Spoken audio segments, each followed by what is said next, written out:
Okie dokie. We're going to do the most difficult of the special relativity derivations. This is called the mass increase derivation. And so let's get started with this one. This is going to be a little bit of a long one, so we'll try to get started here. What we're going to do here is just look at ball A here.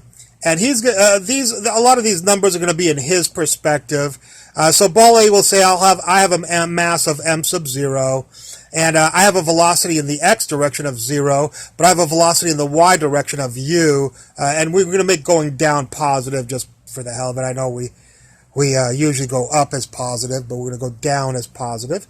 So he's got a velocity in the y direction of positive u down. Then we're going to go into the B ball. This is ball B right here, and we're going to look in his perspective here. And in his perspective, he says I've got a rest mass of the exact same amount of m sub 0. And he's also going to say, by the way, I'm moving near the speed of light in the x direction right here. And I'm sorry, one thing I didn't mention is u, the y velocity of Mr. Ball A, is going to be much slower than c, so we don't have to do any relativistic in the y direction. We're only going to be doing relativistic analysis in the x direction. We'll be doing just Newtonian mechanics in the y direction. So, but the ball B has a velocity in the x direction of near the speed of light, or around the speed of light, the velocity of ball B in the y direction, since down is positive, he's going to be going up in the y direction. So I made him negative u, the exact same velocity that this thing's coming down. We'll have him going up there.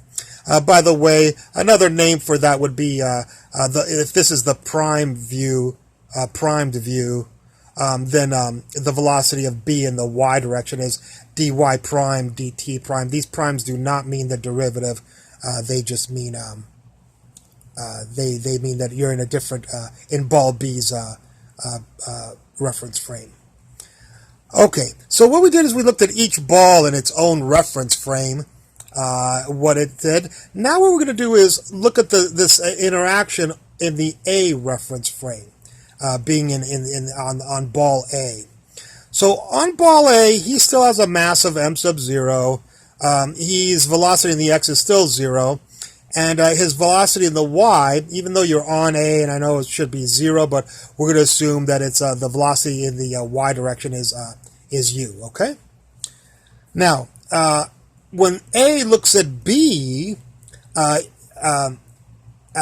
will say B is moving at a very fast rate near the speed of light in the x direction. Okay.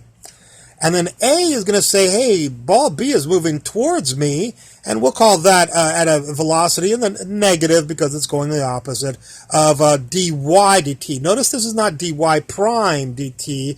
This is dy dt because this is in the ball A perspective. Non-primed is ball A perspective, whereas prime is B perspective. Okay, so this is the derivative of y with respect to time in the y direction is what A is going to say B is moving at. All right. Okay, let's see the first thing that we will do now. The first thing we'll do is we're going to take care of this derivative here. Since the y direction is not relativistic, we can say that the y coordinate is equal to the y coordinate that A sees is the same as the y coordinate that B sees. So y will equal y prime.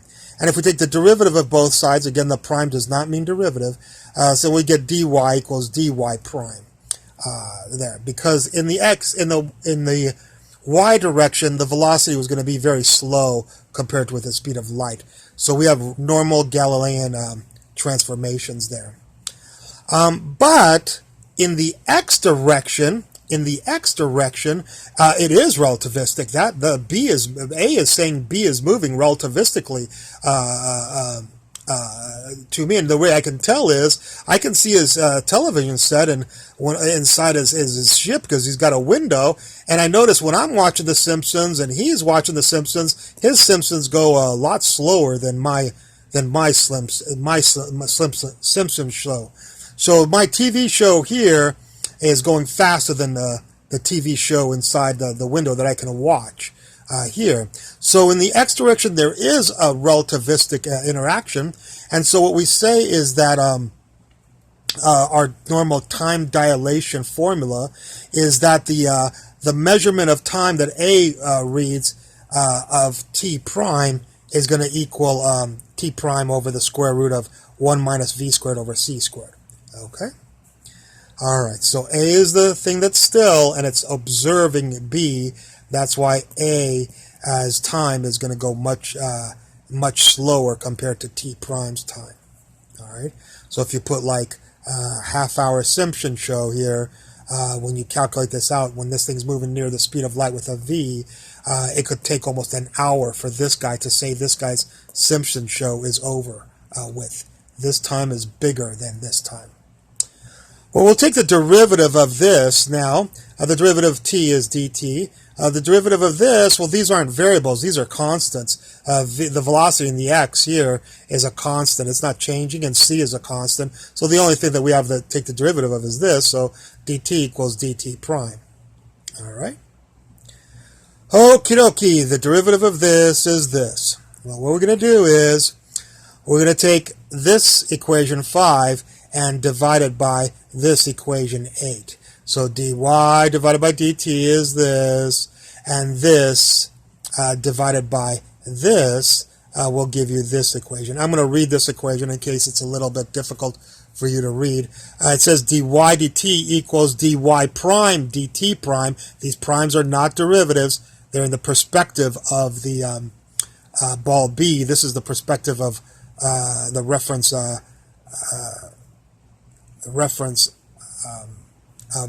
ball A, and then so dy prime dt prime divided by dt prime times the square root of 1 minus v squared over c squared. Okie dokie. Where are we at now? Well, what we have here is, do you know who, let's see, no, we'll go over here and we'll do the sum of the momentums of both sides.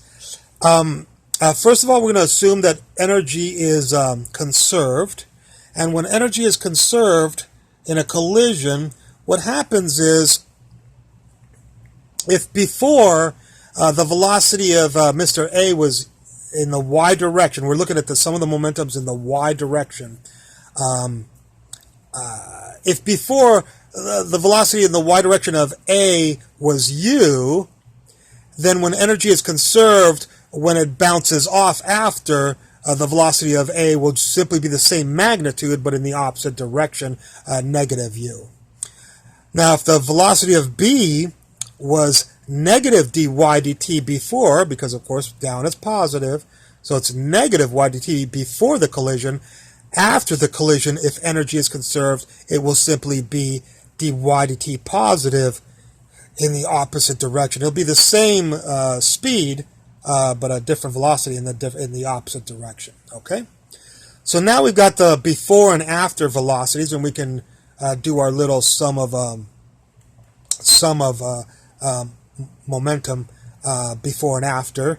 Initially, we had Mr. A m0 going at a velocity of u, and we had m. By the way, notice this is not m sub 0 anymore, because Mr. A can't assume that m, if it turns out, but with the mathematics that m turns out to be m sub 0, then I guess special relativity is wrong. But we're going to assume that it's not, that it doesn't have to be. It could be, but it doesn't have to be. And so we're going to assume a generic mass of m. And so before mass m was moving in the y direction at negative dy dt right there. Afterwards, the mass m was moving away, we said, at a positive dy dt down. And m0 afterwards, remember, was going up at negative u there. So here's our before momentum and our sum of momentums and our after sum of momentums. And now we're going to plug in our stuff here. Before we plug that stuff in there, let's do a little bit of algebra here. Of course, this will be 2m0 mu on this side, and this will be 2 m dy dt on this side. So, of course, if it's 2 here and 2 here, the 2's will cancel. So we'll get mu 0 u plus mu 0 u square, I'm sorry. So, this will be the u that's here. Now, do we know who dy dt is? Yes, dy dt, remember, is dy prime dt prime. Du times the square root of 1 minus v squared over c squared. Do you know who dy prime dt prime is? Yeah, remember over here, dy prime dt prime is equal to u, right here. So in for dy prime dt prime, we're going to stick the u right there. Don't worry about the negative there. We've taken care of all the signs. And so there'll be a u. So who is the dy dt that we're going to plug in here? It's going to be u right there times the square root of 1 minus v squared over c squared. All right. Of course, the u's cancel. And if we solve for mass that the Mr. A sees of Mr. M, the mass is not going to be equal to m sub 0. The mass is going to be equal to m sub 0 divided by the square root of 1 minus v squared over v squared over c squared. Okay, so we can see that Mr. A does not see that Mr. B still has his m sub 0. There's been a mass increase, a relativistic mass increase, according to Mr. A of Mr. B right here. Okay, well, I hope you enjoyed this lecture. I know it was a long one, 12 minutes, but I hope you made it through. I look forward to any comments at the bottom, and I hope and I thank you for watching.